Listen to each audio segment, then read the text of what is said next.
Hello students, आज हम exercise 7.2 का क्वेश्चन नंबर 8 करेंगे। क्वेश्चन नंबर 8 में क्या कह रहा है, if A and B are 2n-2, 2n-4 respectively, A और बी के कोऑर्डिनेट दिए हुए हैं। Find the coordinate of P. P के कोऑर्डिनेट निकालने हैं such that A P is equals to 3/7 A B and P lies on a line segment A B. A B के लाइन सेगमेंट पे पी लाई करता है।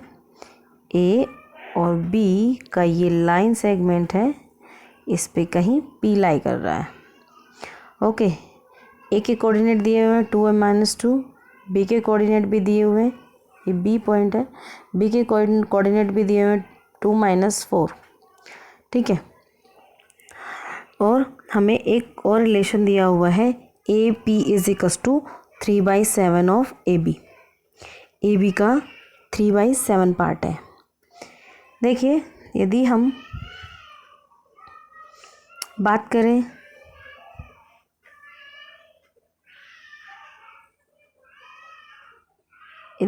करें किसकी, ए पी की, A P is equals to दिया हुआ है 3/7 of A B. A B के साथ, ए बी इसके साथ में मल्टीप्लाई में इधर आएगा, क्या हो जाएगा, डिवाइड में हो जाएगा। A P upon A B is equals to हो गया 3/7। ये हमारा फ्रैक्शन पार्ट है। ये हमारा कैसा पार्ट है, फ्रैक्शन पार्ट है। इट मीन्स ये कह रहा है कि यदि हम 0 और 1 के बीच में 7 पार्ट करें, 7 पार्ट करें तो इसका ये वाला पार्ट कितना दिया हुआ है, ये वाला जो है, ये पार्ट जो दिया हुआ, ये जो पार्ट है ये आपका 3/7 होगा। ठीक है, 3/7 होगा ये वाला। और बाकी जो पार्ट बचा, और बाकी के पार्ट भी हम बता सकते हैं। ठीक है, मीन्स यदि हम ए पी की बारे में बात करेंगे, ये ए पी है तो ये ए पी कितना है, 3 पार्ट में डिवाइडेड है, 1, 2 एंड 3, ये 3 पार्ट्स में डिवाइडेड है।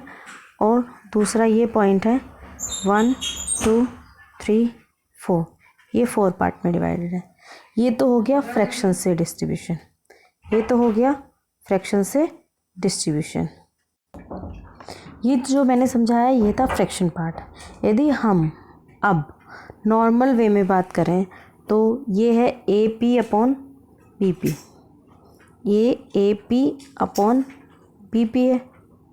ठीक है, sorry, A P upon A B क्या है, A B upon A P upon A B है 3/7। तो क्या कह सकते हैं, ए पी का रेशियो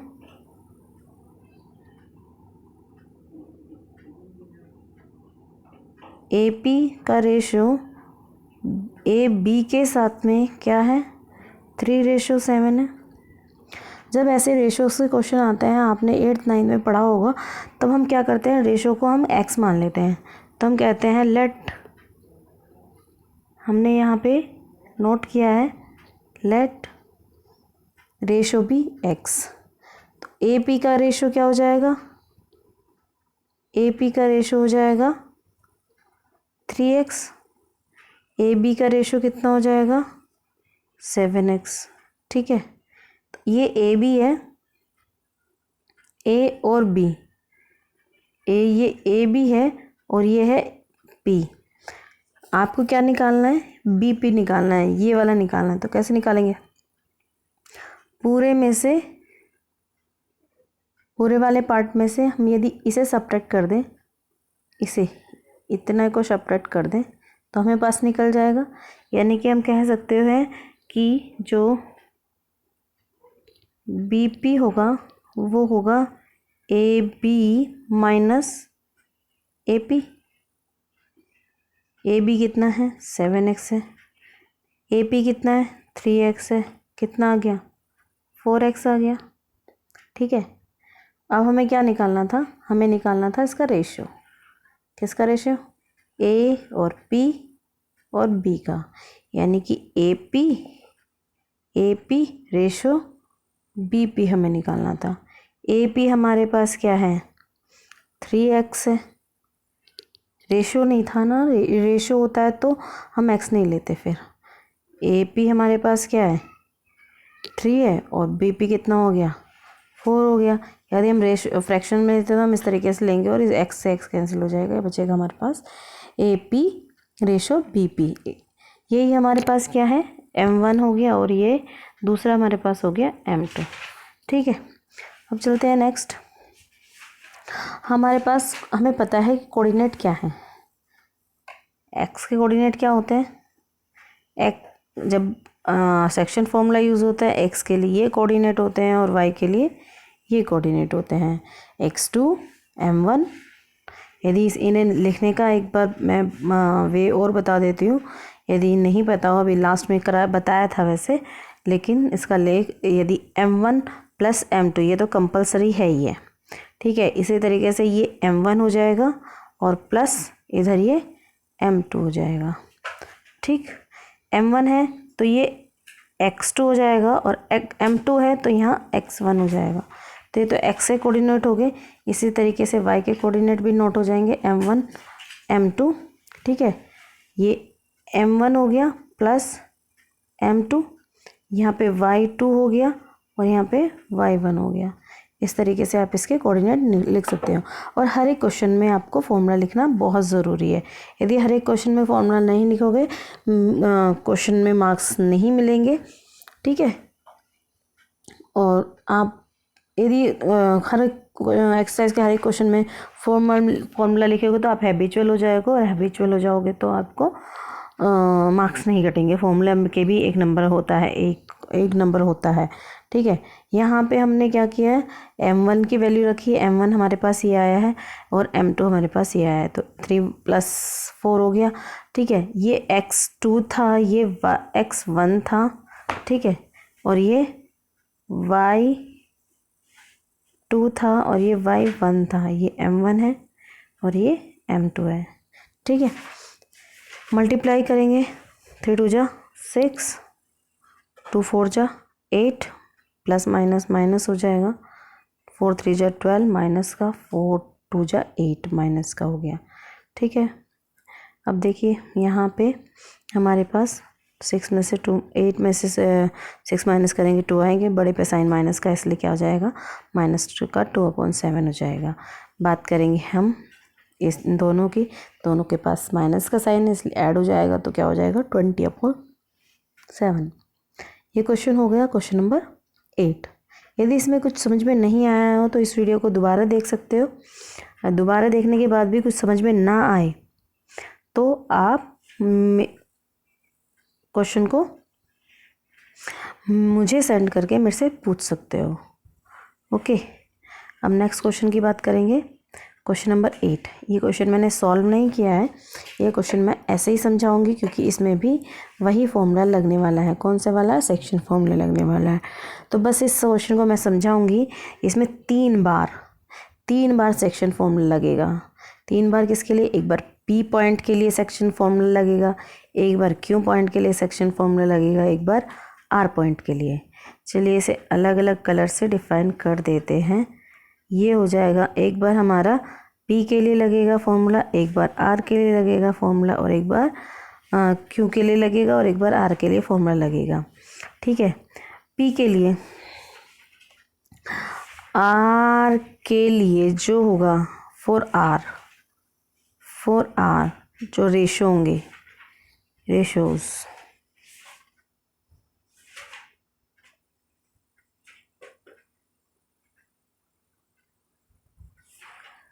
R के लिए रेशोज़ क्या होंगे, R के लिए रेशोज़ बता देती हूँ।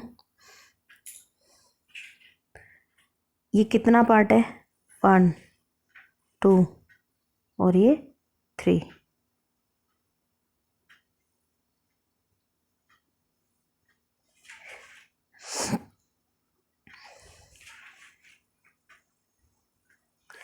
रेशो 4। सबसे पहले पी की बात कर लेती हूँ। सबसे पहले पी की बात कर लेती हूँ। पी के लिए रेशो क्या होंगे? पी, ए से पी तक की डिस्टेंस, ए से पी तक का कितना भाग है? 1 भाग है। ठीक है, 1 रेशो, यानी कि M1 और M2 हम निकालने हैं। ठीक है, इसके लिए ये हो जाएगा। और दूसरे के लिए बाकी क्या बचा? BP बचा। BP बचा ना, तो इसके लिए ये वाला 3 हो जाएगा, 3 हो जाएगा। ओके, तो आपके पास क्या हो गया? रेशो पी क्या हो गए? रेशो पी हो गए आपके पास। ये यहाँ पे मैंने इंडिकेट भी किया हुआ है। ये इसके लिए पी पॉइंट, जो भी पॉइंट के रेशो हमें निकालने हैं उस पॉइंट से वो कितने भाग में डिवाइड हो रहा है, कितने पार्ट्स में डिवाइड हो रहा है, ठीक है, वो हमें निकालना है। तो ये 3 भागों में डिवाइड हो रहा है। क्वेश्चन बोला था 4 इक्वल पार्ट्स। 4 इक्वल पार्ट्स मतलब हमने 4 पार्ट्स कर लिए, तो पी क्यों आ रहा है आप, तो पी के पॉइंट्स हमें निकालने हैं पी के लिए। तो उसके लिए हमारा x1 ये एज इट इज़ रहेगा, x1 होगा, ये y1 होगा, ये x2 होगा और ये y2 होगा। ये हर एक के लिए x1 y1 और x2 y2 होंगे ही होंगे। बस आपका क्या चेंज होने वाला, हर क्वेश्चन में M1 और M2 चेंज होने वाला है। ठीक है, P के लिए आपके पास मिल गया। अब हम बात करते हैं Q की। ठीक है, Q की बात करेंगे तो ratio for Q, ratio for Q। Q के पहले पार्ट कितने हैं? देखिए 1 और 2 पार्ट है। और Q के बाद के पार्ट कितने हैं? 2 पार्ट है। तो इसके लिए M1 और M2 क्या हो जाएगा? 2:2 हो जाएगा। ठीक है, इस क्वेश्चन को आपको अपने आप सॉल्व करना है। बस मैंने सिर्फ इसके रेशियोज़ बताए हैं और बाकी आपको सेक्शन फॉर्मूला लगा के अपने आप सॉल्व करना है। और x1 मैंने अभी बताया था, x1 और y1 हर एक के लिए सेम होंगे। x1 y1 और x2 और y2 ये हर एक उसके लिए सेम होंगे। उसके बाद आपको सेक्शन फॉर्मूला लगाना है M1 M2 ये वैल्यू रख करके, और x1 x2 y1 y2 आप ये वाली वैल्यू पुट करके आप उनके पॉइंट्स लगा सकते हैं, उनके पॉइंट्स निकाल सकते हैं। अब लास्ट है हमारे पास बच्चा क्या पॉइंट, किसका पॉइंट निकालना है? हमें निकालना है R का पॉइंट। किसका निकालना है? R का पॉइंट निकालना है। रेशियो फॉर R निकालेंगे, रेशियो फॉर R, तो ये हो जाएगा 3 और ये हो जाएगा 1।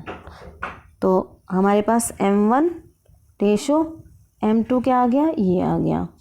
अब इसके लिए सेक्शन फॉर्मूला ये वही यूज़ करेंगे, सेक्शन फॉर्मूला लगाएंगे। x1 हमारे पास ये है और x2 ये है y1, x2 ये है और ये y2 है। अब इसमें सेक्शन फॉर्मूला यूज़ कर देंगे तीनों के लिए। मैंने क्या कहा? मैंने कहा M1 M2 मैंने निकाल के दिया है आपको, M1 M2 निकाल के दिए हैं और हर एक के लिए मैंने x1 x2 बताया है, x1 x2 y1 y2 बताया है। ठीक है, ये 2 चीज़ मैंने निकाल के दी हैं और आपको सेक्शन फॉर्मूला लगा करके आपको खुद से निकालना है। ये क्वेश्चंस आपको कंप्लीट खुद से करना है। ओके, इसमें कोई डाउट नहीं होना चाहिए। यदि डाउट है तो फिर पूछ लीजिएगा, कोई दिक्कत नहीं होगी। ठीक है, इसमें वैसे मेरे ख्याल से कोई परेशानी होनी नहीं चाहिए क्योंकि आपके पास फॉर्मूला भी है। आपके पास फॉर्मूला भी बता देती हूँ कौन सा लगने वाला है हर एक के लिए। हर एक में पी के लिए अलग लगेगा, क्यू के लिए अलग लगेगा। बता देती हूँ, पी के लिए जो रेशो था, फिर से बता दे रही हूँ, पी के लिए जो रेशो था वो था 1:3। क्यू के लिए जो रेशो था वो था 2:2। ठीक है, और आर के लिए जो रेशो है वो है 3:1। ओके, ये आपके पास रेशोज़ हैं। आपके पास ए पॉइंट सेम ही है सबके लिए, x1 y1, ठीक है। बी पॉइंट्स भी सेम है, बी पॉइंट्स भी यहाँ पे सेम है, x2 और y2। अब फॉर्मूला कौन सा लगना है? फॉर्मूला वही लगना है, x और y is equals to bracket में m1 plus m2, x2 m1 plus x1 m2। एक तो ये दूसरे वाला क्या है? दूसरे वाला है m1 plus m2, y2 m1 plus x2 sorry y1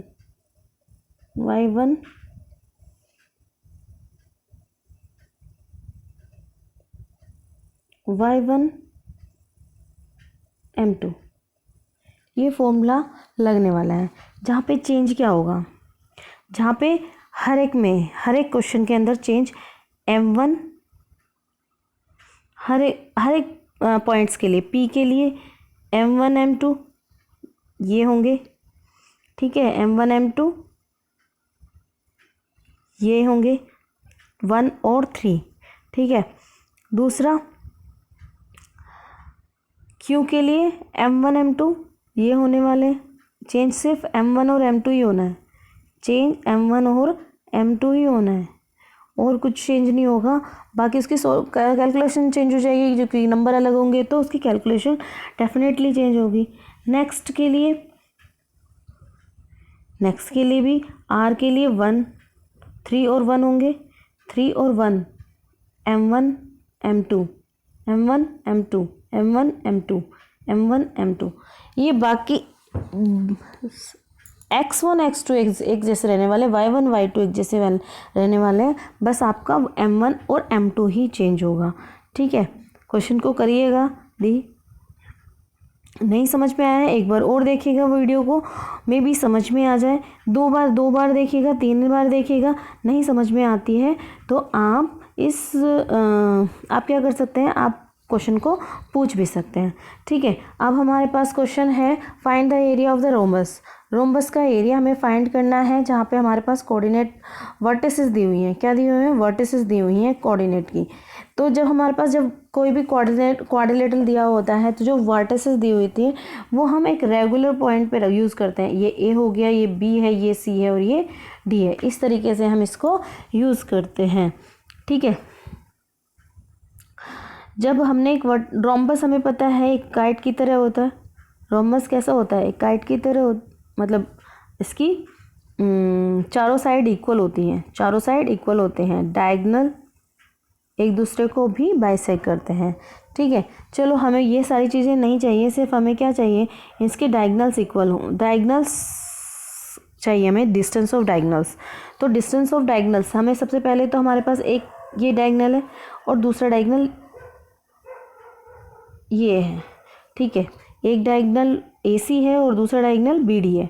तो हम क्या करेंगे, हम सबसे पहले हम AC डायगोनल को निकालेंगे। तो डिस्टेंस फॉर्मूला हम 7.1 में कर चुके हैं, x2 माइनस x1 का whole square plus y2 minus y1 का होल स्क्वायर का रूट, ठीक है। और जो हमारे पास AC है, उसके जो कोऑर्डिनेट होंगे वो x1 होंगे, और जो C है, AC में A के कोऑर्डिनेट x1 x2 होंगे, और जो B के कोऑर्डिनेट C के कोऑर्डिनेट है वो x2 y2 होंगे। x1 y1 A के कोऑर्डिनेट x1 y1 और B के कोऑर्डिनेट x2 y2 होंगे, ठीक है। हमने वैल्यू पुट करी है x2 माइनस x1। x2 की वैल्यू कितनी है? -1 है, -1 पुट किया है। x1 की वैल्यू है 3 की मैं ये पुट कर दिया है, ठीक है। अब y2 हमारे पास 4 है, 4 रखा, माइनस y1 0 है रखा, का होल स्क्वायर हो गया, दोनों साइन माइनस के प्लस हो जाएगा, यहाँ पे क्या हो जाएगा 4 का स्क्वायर, इसमें भी ये 4 का स्क्वायर हो जाएगा, 4 4 जा 16 हो गया, दोनों को ऐड किया तो कितना आ गया, ये आ गया 32 के हमने फैक्टर किए, 32 के हमने यहाँ पे फैक्टर किए, तो ये हमारे पास फैक्टर आ गए, ठीक है। ये हमारे पास फैक्टर आ गए, तो क्या आया 1 2 3 4 5, 5 टाइम्स 2 आ गया, तो हमने ये ले लिया। आपको पता है रूट से बाहर निकालने के लिए हमें पेयर की ज़रूरत होती है, तो हमने पेयर बना लिया, हमने दो दो का पेयर बना लिया। हमारे पास कितने पेयर बने, एक पेयर बना और एक ये दूसरा पेयर बना, दोनों पेयर हमने बाहर निकाल लिए। बिना पेयर का कितना बचा, 1 बचा, तो हमारे पास जो नंबर आ गया वो 4√2 आ गया। 4√2 डिस्टेंस किसकी थी, A1 AC की डिस्टेंस थी हमारे पास 4√2। ए से सी तक की जो डिस्टेंस आई है, ए से सी तक की जो डिस्टेंस आई है 4√2 आई है, ठीक है। ए से सी तक की जो डिस्टेंस आई है वो आई है 4√2। अब हम निकालेंगे डिस्टेंस ऑफ BD की डिस्टेंस निकालेंगे। सेम फॉर्मूला यूज़ करेंगे, डिस्टेंस फॉर्मूला हम यूज़ कर रहे हैं यहाँ पे भी, ठीक है। डिस्टेंस फॉर्मूला यूज़ करने के लिए हमने डिस्टेंस फॉर्मूला यूज़ किया है हमने, तो यहाँ पे भी हमने वही फॉर्मूला, डिस्टेंस फॉर्मूला क्या होता है, x2 - x1 का whole square plus y2 - y1 का होल स्क्वायर, ठीक है। जितनी बार आप फॉर्मूला नोट करेंगे उतनी बार आपको याद होगा, तो इसलिए ज़रूरी है कि आप हर क्वेश्चन में जितनी बार भी फॉर्मूला अप्लाई हो रहा हो उतनी बार आप फॉर्मूले को अप्लाई करें, ठीक है। हमारे पास यहाँ पे x2 b के जो कोऑर्डिनेट होंगे वो x1 y1 होंगे, बी के कोऑर्डिनेट, ठीक है, और डी के कोऑर्डिनेट यहाँ पे x2 y2 होंगे, ठीक है। जो भी कोऑर्डिनेट है वहाँ पे हमने लिया, तो x2 हमारे पास 2 है और x1 4 है, y2 -1 है और y1 -5 है। दोनों साइन माइनस के हैं तो ऐड हो जाएगा, 6 का स्क्वायर हो गया। यहाँ पे भी दोनों साइन माइनस के हैं तो क्या हो जाएगा, ऐड हो जाएगा, माइनस का 6 का स्क्वायर हो जाएगा। स्क्वायर होने पे माइनस क्या हो जाता है, माइनस माइनस प्लस हो जाएंगे 36 की हो जाएगा, 36 ये हो जाएगा। दोनों को ऐड करेंगे तो क्या आ जाएगा 72 का फैक्टर किया तो 72 हमारे पास यहाँ आ जाएगा इस तरीके से। तो 2 3 टाइम्स आया और 3 2 टाइम्स आया, तो हमारे पास एक पेयर बना ये और एक पेयर बना ये, तो 2 पेयर हमारे बाहर आ गए। बाहर आने के बाद हमारे पास अंदर सिर्फ एक अनपेयर क्या बचा, एक 2 बचा, ठीक है, वो हमने नोट कर लिया। तो BD हमारे पास डिस्टेंस कितनी आ गई, 6√2 आ गई। रोम्बस का फॉर्मूला, हमें रोम्बस का फॉर्मूला ऑलरेडी वहाँ दिया हुआ है, हिंट करके दिया हुआ है। Hint, area of rhombus is equals to half of product of diagonals हमारे ये डायगनल्स ही थे जो हमारे आए हैं 4√2 और 6√2 जो आए हैं वो हमारे डायगनल्स ही हैं, ठीक है। तो डायगनल्स हमारे पास 4√2 और 6√2 आई हैं, हमने दोनों का प्रोडक्ट कर दिया। दोनों का प्रोडक्ट करने के पास ये आ गया 6 4 जो 12, 6 4 जो 24 आ गया। √2 की मल्टीप्लाई √2 से करेंगे तो 2 हो जाएगा, 2 से ये 2 कैंसिल हो जाएगा, बचेगा 24। क्योंकि एरिया ना स्क्वायर यूनिट में होता है इसलिए मैंने स्क्वायर यूनिट यहाँ पे रखा हुआ है, ठीक है। इसके एक्सरसाइज के सारे क्वेश्चन खत्म हो गए। यदि इससे रिलेटेड कोई और भी प्रॉब्लम है तो आप पूछिएगा बेझिझक, और यदि कोई भी क्वेश्चन समझ में नहीं आ रहा है तो एक बार वीडियो देखिए, 2 बार देखिए, 3 बार देखिए, जितनी बार देखनी है। अब आपके पास मटेरियल है, लैंग्वेज में मतलब मेरी वॉइस में मटेरियल है, प्रोवाइड है। यदि वो समझ में नहीं आ रहा है तो दोबारा आप मुझसे भी पूछ सकते हो, उसमें कोई वहाँ पे भी कोई प्रॉब्लम नहीं है। आप डायरेक्ट मेरे से भी कॉल करके पूछ सकते हो, तो कोई दिक्कत नहीं होगी, ठीक है। आगे की एक्सरसाइज हम कल से स्टार्ट करेंगे। कल हमारा चलेगा क्या, एरिया ऑफ ट्राइंगल, ठीक है, एरिया ऑफ ट्राइंगल।